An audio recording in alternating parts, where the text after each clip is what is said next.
நெல்லையில் சாதி மறுப்பு திருமணம் செய்த பெண்ணின் வீட்டார் மார்க்சிஸ்ட் கம்யூனிஸ்ட் கட்சி அலுவலகம் மீது தாக்குதல் நடத்திய சம்பவம் பெரும் பரபரப்பை ஏற்படுத்தியுள்ளது. நெல்லை பெருமாள்புரத்தைச் சேர்ந்த இளம்பெண் உதயதாட்சாணியிடம் பாளையங்கோட்டை பகுதியைச் சேர்ந்த இளைஞர் மதன்குமாரும் காதலித்து வந்ததாக தெரிகிறது. இருவேறு சமூகங்களைச் சேர்ந்த இவர்கள் வீட்டில் இருந்து வெளியேறி ரெட்டியார்பட்டியில் உள்ள மார்க்சிஸ்ட் கம்யூனிஸ்ட் கட்சி அலுவலகத்தில் தஞ்சமடைந்தனர். பின்னர் அங்கேயே மாலை மாற்றி திருமணமும் செய்து கொண்டனர். தகவல் அறிந்து அங்கு வந்த பெண்ணின் வீட்டார் தாட்சாயினியை தங்களுடன் அனுப்புமாறு கேட்டதாக தெரிகிறது. தாட்சாயினி அதற்கு மறுப்பு தெரிவித்துள்ளார். இதன் காரணமாக பெண் வீட்டாருக்கும் கம்யூனிஸ்ட் கட்சியினருக்கும் இடையே வாக்குவாதம் ஏற்பட்டுள்ளது. அப்போது பெண் வீட்டார் கட்சி அலுவலகம் மீது தாக்குதல் நடத்தியதாக தெரிகிறது.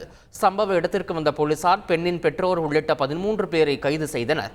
இது தொடர்பாக 9 பிரிவுகளின் கீழ் வழக்கு பதிவு செய்யப்பட்டுள்ளது.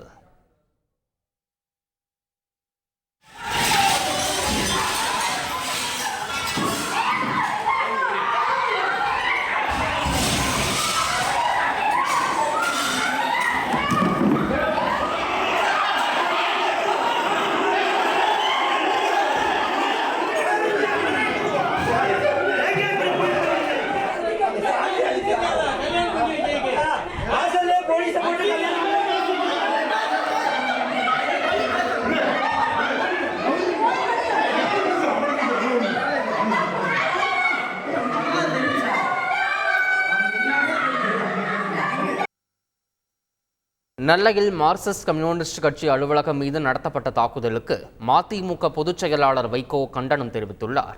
அரசியல் கட்சி அலுவலகங்கள் மீது தாக்குதல் நடத்தும் போக்கை முளையிலேயே கிள்ளி எறிய வேண்டும் என்று கண்டித்துள்ள அவர், தமிழ்நாட்டில் சாதி ஆணவ படுகொலைகள் தொடர்ந்து நடப்பதும் அதிர்ச்சி அளிப்பதாக தெரிவித்துள்ளார்.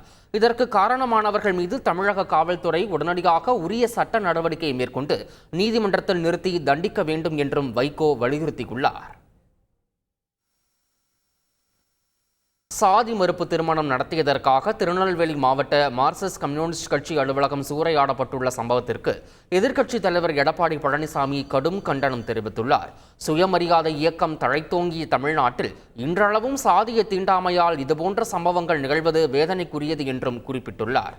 நெல்லை மார்க்சிஸ்ட் கம்யூனிஸ்ட் அலுவலகத்தை தாக்கியவர்கள் மீது உரிய சட்ட நடவடிக்கை எடுக்க வேண்டும் என்றும் எடப்பாடி பழனிசாமி வலியுறுத்தியுள்ளார்.